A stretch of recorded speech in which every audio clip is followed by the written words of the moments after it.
What up, guys? CM back with another video. I know it's been a while, guys. I know, but work has been a killer. So this is Manus, one of the Circ guys. He's one of the guys from the clan. I haven't featured an actual replay cast in a while, so when he dropped me this video, I thought, Derp T-43? I gotta check this out. Because I like me some Derp. T-43 is actually a pretty nice tank. It does have some downsides. I'm gonna probably do a review on this tank when I get the chance to, because I did 3-mark this thing as well, and no, it wasn't a bad tank, to be honest. Now Manus here doesn't have the best crew in this thing, it seems like.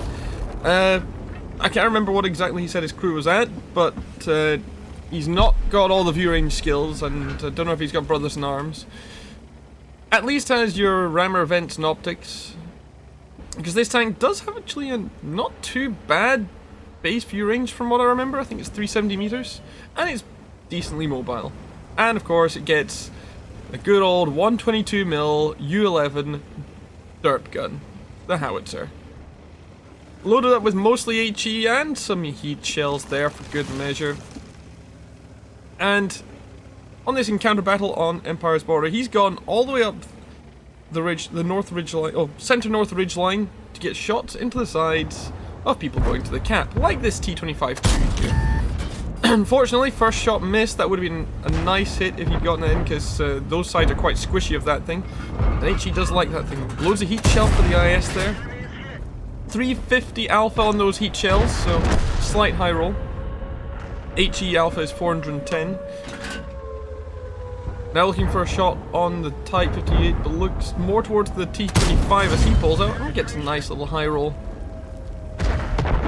Now this is kind of what you want to be doing when you're trying to support your team in, controlling the cap circle.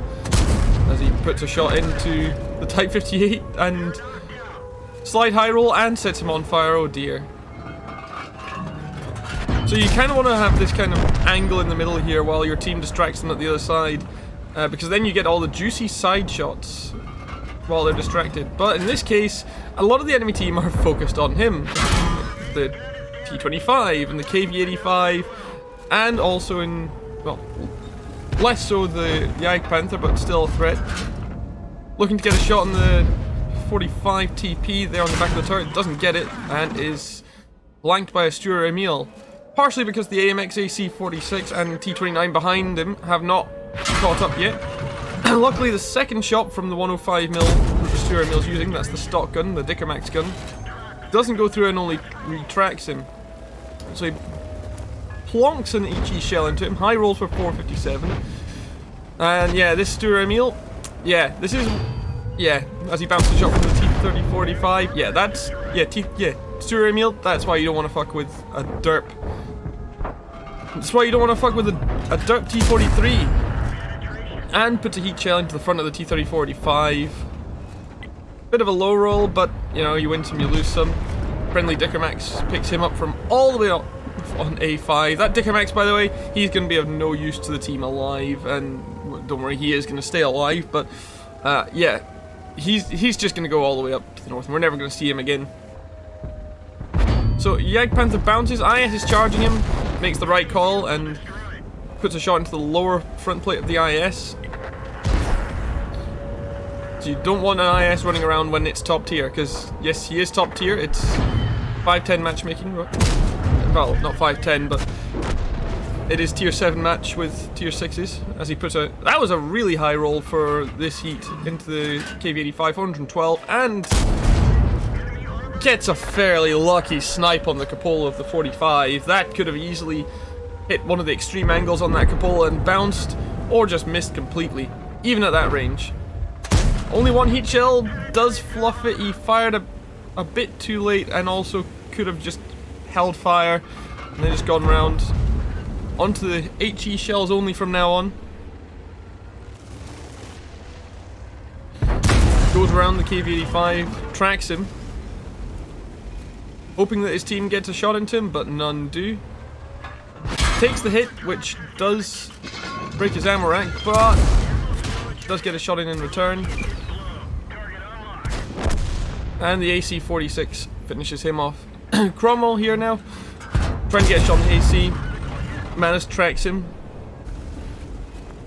A bit unlucky to get a shot that only tracks instead of going through the side, but Cromwell tracks can be a bit troll against Heat and HE at times. And now getting shots onto the side of these two. It takes the easy one shot. The right decision. Both those tanks, the Achilles and the T-25-2, can be threats in the right hand. Puts a shot into the VK. That's actually a really good medium tank, by the way. When I get the chance to, I might do another review of it. I don't know if I've already done a review. It's been a while since I've made a video at all, but if I haven't, then I'm going to have to do one, because that thing's a fun tank. But this guy in the enemy one, not doing the best job. Manus trying to get another tracking shot with HE, but that looks like it hit the gun barrel instead.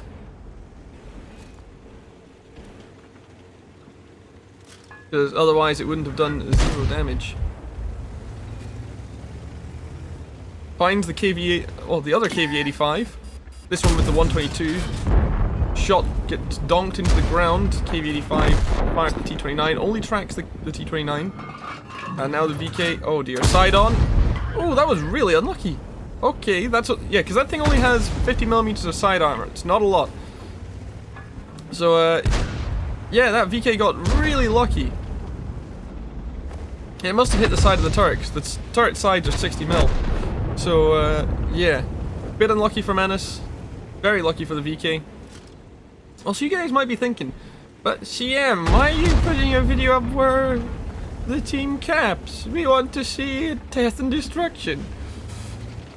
Well, don't worry, guys. That reset right there, from that jumbo, well, you're gonna see death and destruction. Because there goes that guy. There goes the in-game brothers in arms. T-25, no, sorry, not the T-25, the AC-46 and Manus forming a battlefield platoon. As the Oni comes up, trying to reset. That's a non-derp Oni, by the way. That is a rare Pepe right there. That is one rare Pepe. Oh, good tracking shot from the AC. No, the AC goes down. Brothers in arms nullified. RIP. And that is game. Oni goes down to the T-25-2. Game over. So that was an ace tanker in the T-43 for Manus. I can't pronounce the first part, so I just call him Manus. Makes things so much easier. Then we got a whole bunch of ribbons. We got the high caliber for its 3,980 damage. Steel wall, which is impressive in a T-43, while its armor's not bad. I didn't have this much luck in mine when I was marking it, to have a steel wall as easy as that. Confederate for putting a shot into a large number of different tanks from the enemy team. I think he shot most of the tanks on the enemy team, at least once. Then the Defender Medal for resetting the cap by points of 70 or more.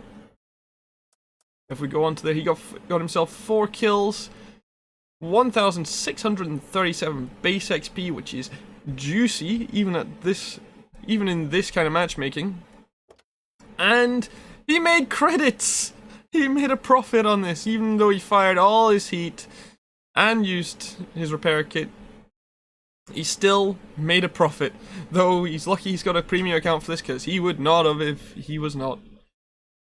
Received a few bonds for the medals as well, and made a juicy almost 2,500 XP after the modifier for a premium account as well. So, very nice match there for Manus. Shows just what you can do when you control the middle on Empire's border, and just how important that little gap in the middle of the wall is. It's not my favourite map, but that just shows just how strong that position is if no one has gone to the north. If everyone goes to the south, yeah, if you control that center point, you win. Easy as that, and Manus showed that. Anyway, guys, hope you enjoyed this one. Sorry I've not really had time for making any videos as of late. I've really not had time from work. Hopefully I'll be able to get some more out when I can, maybe get back to streaming when I can as well. But it's been messy, my schedule. So other than that, thanks Manus for sending this in, and I shall catch you guys on the next one.